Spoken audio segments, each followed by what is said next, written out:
there's also evidence that, let's say, evidence. Again, people are going to misquote me. Evidence does not equal a conclusion. Evidence is just the raw material for a hypothesis.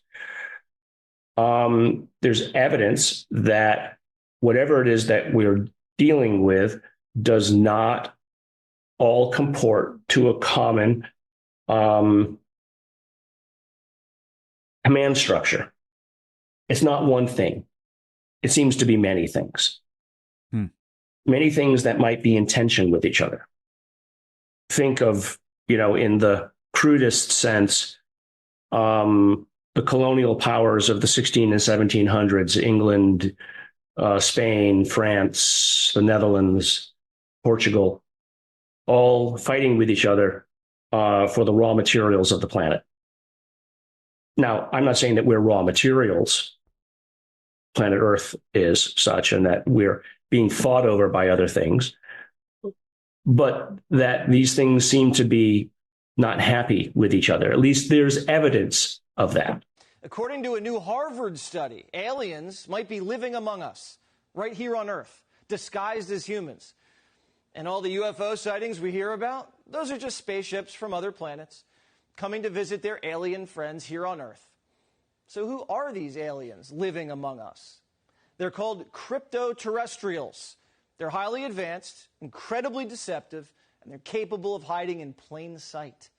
There are several theories on the origins of these crypto-terrestrials. Some speculate an advanced ancient civilization was destroyed, with only a few surviving in secrecy, possibly in the base on a moon. And we don't know for certain where these crypto-terrestrials are from, or even if they exist, but one thing's for certain. Many believers think that the government knows more than they're letting on.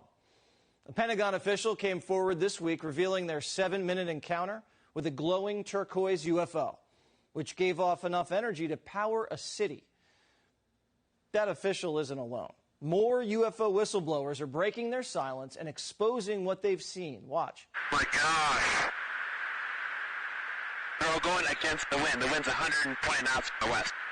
Look at that thing, dude. It's rotating. Oh my gosh, dude. Wow. Look at it fly. The biological anthropology professor who conducted this study, Michael Masters, joins us now. Okay, Professor. Have you seen one of these, what are they called, crypto-terrestrials living among us? I've not seen one personally, no. And actually, the study is a very conservative approach to this question.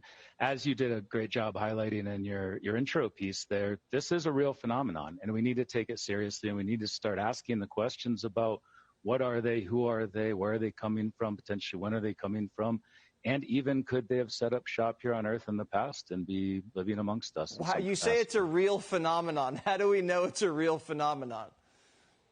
I mean, if you look across time and space, these have been reported for millennia. And even if you don't want to take that at face value, look at the cockpit videos, look at all of the reports by military, police officers, whose testimony we can certainly take seriously because they're trained to identify things that are a threat, and they're trained to identify things that are unexplainable. And there's so many cases where they do report just that. So the difference is we all see these things or hear about them visiting, right, in the spaceship or there's a sighting. But this study takes it a step further. It's saying they're living among us. Does that mean like Gutfeld's an alien and he's just disguised as a cable TV host? It's certainly possible, and I would look into that because you never know. But we should take the question of UFOs seriously. What we're trying to do is offer a grounded scientific approach to some possibilities about what they might be. So, yeah, there have been other proposals as well. Me personally, I've written 3 books about whether they could be future human time travelers coming back to visit their own past, and in the same way I would as a biological anthropologist if I had access to that technology.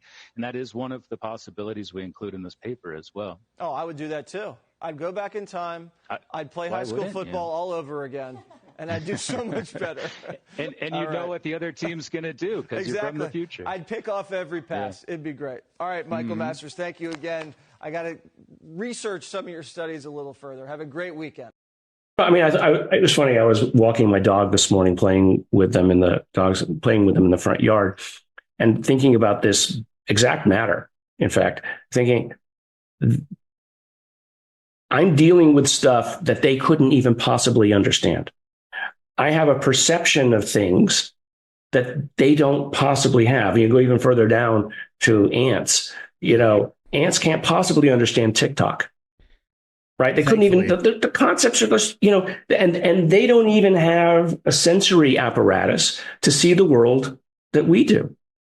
But from their point of view, they're like, well, that's impossible. That's fantasy. So imagine that there's another level of reality that we're just not perceiving, that something else lives within, that, they have a perception of things that we just don't.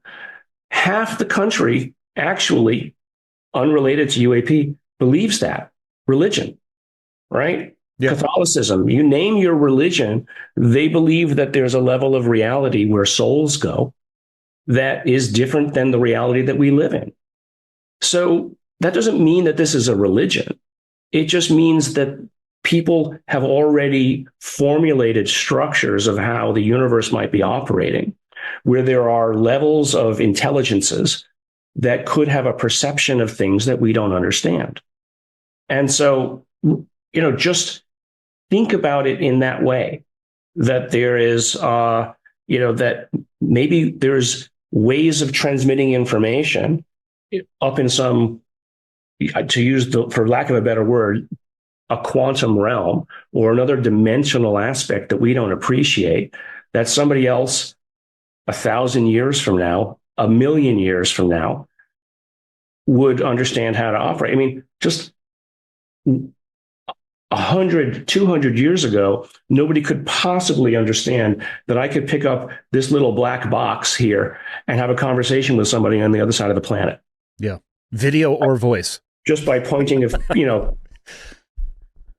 hey, Joe, right? And so how does, and that's only 200 years. Imagine what we'll do, assuming we don't, blow ourselves up or otherwise ruin the planet, what we would be in 50,000 years or 1,000,000 years. Incomprehensible. Yeah.